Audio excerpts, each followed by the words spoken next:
अरे बंधुओं, हजारों करोड़ से लाखों करोड़ से करोड़ों करोड़, कितना ये तो बढ़ता जाता है, रुकता कहाँ है। और उसी में वो अज्ञानी लोग हैं, उनको आप कदापि धनवान तो हैं, लेकिन आप उनको विद्वान मत समझना, उनको कोई आप राष्ट्रभक्त मत समझना, उनको कोई आप प्रकृति भक्त मत समझना, या वो जनमान कुछ नहीं। उनके पास धन इतना, कभी दिखावा भले कर दे थोड़ा बहुत, लोगों को दिखाने के लिए, देखो उन्होंने काम कर दिया ना गरीबों के लिए। अरे तुम क्या गरीबों को जानो, गरीबों का जीवन तो बहुत अच्छा था, लेकिन तुमने बिगाड़ा।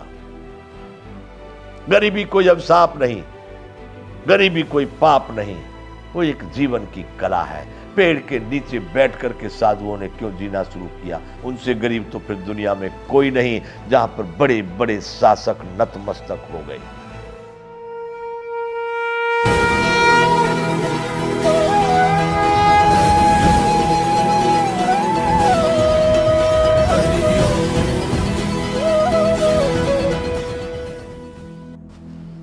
जय विश्व बंधु। तो बंधुओं, ये संपूर्ण गीता ज्ञान, हम इसमें गीता गान कर रहे थे तृतीय अध्याय का कर्म योग। भगवान अर्जुन को कहते हैं श्रेयान स्वधर्मो विगुणः परधर्मा स्वनिष्ठितात् स्वधर्मे निधनम श्रेय परधर्मो भयाभव। अर्जुन अच्छी प्रकार से आचरण में लाए हुए दूसरे के धर्म से गुण रहित भी अपना धर्म अति उत्तम है। बंधु, या धर्म जैसे कर्म भाग्य को भी कई कह देते हैं, धर्म यहां पर जो धारण करके जो अपनी धारणा बनाई गई, जिस कार्य को हम कर रहे हैं उसको धर्म कहा जा रहा है।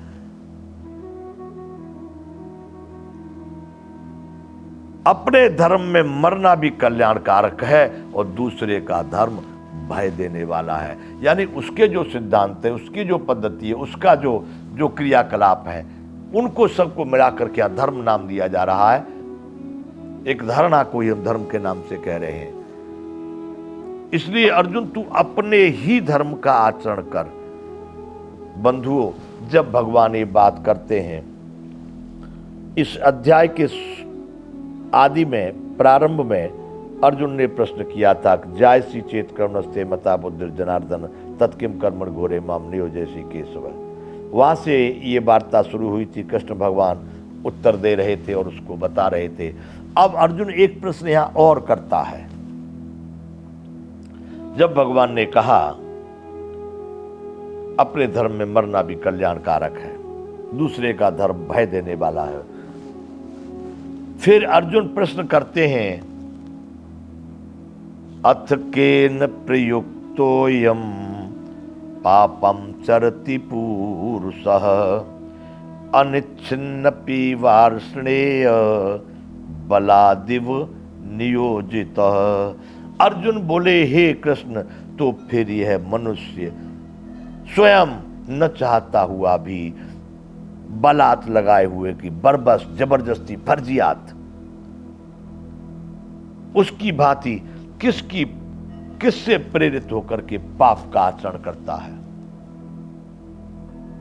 नहीं चाहता, वो तो अच्छे कर्मों में चाहता है, सो अपने स्वाभाविक कर्मों को करना चाहता है, अपने ही धर्म में चलना चाहता है, अपना ही जीवन जीना चाहता है, लेकिन फिर भी अत केन प्रयुक्तोयम पापम चरति पुरुष है केशव, फिर किसकी प्रेरणा से यह मनुष्य, यह पुरुष फर्जियात, जबरदस्त, बरबस कोई करा रहा हो, हम नहीं चाहते, फिर भी कोई प्रेरित करके किसकी प्रेरणा से ये पाप का आचरण करता है, पाप कर्मों का आचरण किसकी प्रेरणा से करता है, किससे प्रेरित होकर के करता है। महाराज, मैं नहीं चाहता हूं कोई बुरा कार्य करना, लेकिन फिर भी किसकी प्रेरणा होती है? जो कोई भी मनुष्य जानबूझ के, आप कहोगे किसी को कोई बुरा काम करेगा, कोई भी व्यक्ति संसार में यूं नहीं मानेगा भाई मैं बुरा काम करना हूं या बुरा काम करने के लिए आया हूं या बुरा काम ही मेरा लक्ष्य नहीं, सबके बहुत अच्छा कर रहा हूं।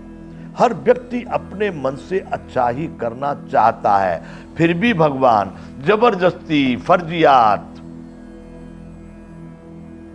बलात्, बरवश किसकी प्रेरणा से यह मानव पाप का आचरण करता है। भगवान अब इस प्रश्न का उत्तर दे रहे हैं। श्री भगवान कहते हैं, काम एस क्रोध एस रजोगुण समुद्भव महासनो महापापमा विद्येन मिहि वैरिणम। मोह, काम, कामनाओं का बाप, यही क्रोध के रूप से प्रकट होता है। काम एस क्रोध एस रजोगुण समुद्भव। अर्थ में इसके कह रहे हैं कि रजोगुण से उत्पन्न हुआ यह काम ही क्रोध है। पहले आपने सुना भगवान कहे, ध्यायते विषयान् पुंसो संगस्तेषु उपजायते संगात् सज्जायते काम है कामात् क्रोधो भिजायते क्रोधादि भवति सम्मोह है सम्मोहादि स्मृति भ्रम स्मृति भ्रंशादि बुद्धिनाशो बुद्धिनाशात् प्रणश्यति। यहाँ भगवान ने उस बात को स्पष्ट किया था जो फिर से यहाँ पर आ गई। ध्यायते विषयान् पुंसो संगस्तेषु उपजायते संगात् सज्जायते कामः कामः क्रोधो भिजायते। या भगवान कह रहे हैं कि अर्जुन, काम एस क्रोध एस रजोगुण समुद्भव।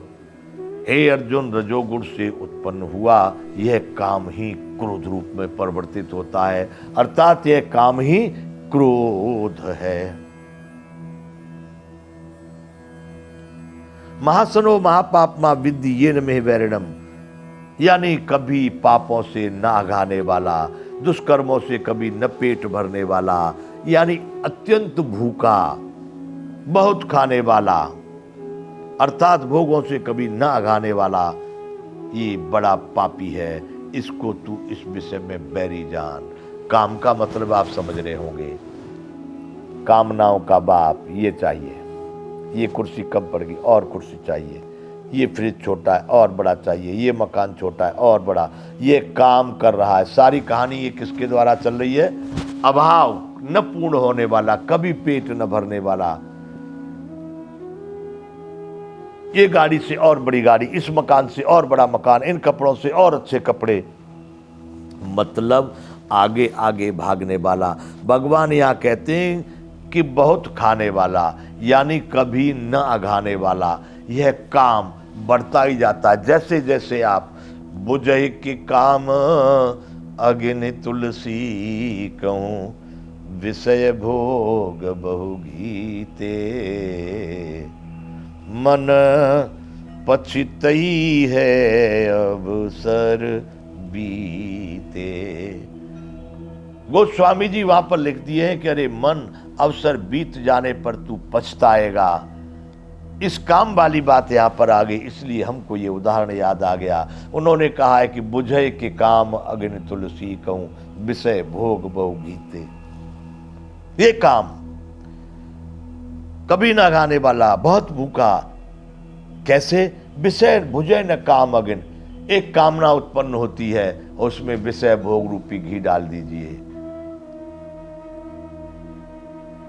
ये वस्तु छोटी पड़ेगी और बड़ी ले लो, ला के रख दो, तो वो कम होगी क्या? और बढ़ जाएगी। फिर ये छोटी और ला के रख दो, फिर और बढ़ जाएगी।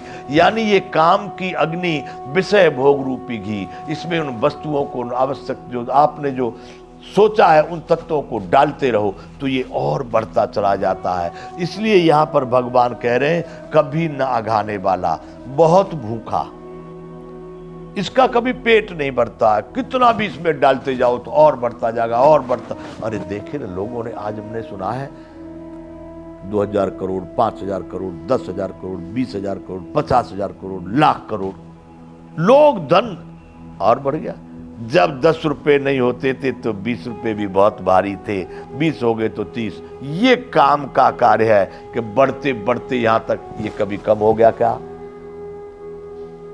अरे बंधुओं, हजारों करोड़ से लाखों करोड़, लाखों करोड़ से करोड़ों करोड़, कितना, ये तो बढ़ता जाता है, रुकता कहाँ है। और उसी में वो अज्ञानी लोग हैं, उनको आप कदापि धनवान तो हैं, लेकिन आप उनको विद्वान मत समझना, उनको कोई आप राष्ट्रभक्त मत समझना, उनको कोई आप प्रकृति भक्त मत समझना, या वो जनमान कुछ नहीं, उनके पास धन इतना, कभी दिखावा भले कर दे थोड़ा बहुत, लोगों को दिखाने के लिए, देखो उन्होंने ये काम कर दिया ना, गरीबों के लिए, अरे तुम क्या गरीबों को जानो, गरीबों का जीवन तो बहुत अच्छा था लेकिन तुमने बिगाड़ा। गरीबी कोई अभिशाप नहीं, गरीबी कोई पाप नहीं, वो एक जीवन की कला है। पेड़ के नीचे बैठ करके साधुओं ने क्यों जीना शुरू किया, उनसे गरीब तो फिर दुनिया में कोई नहीं, जहां पर बड़े बड़े शासक नतमस्तक हो गए। जय विश्व बंधु।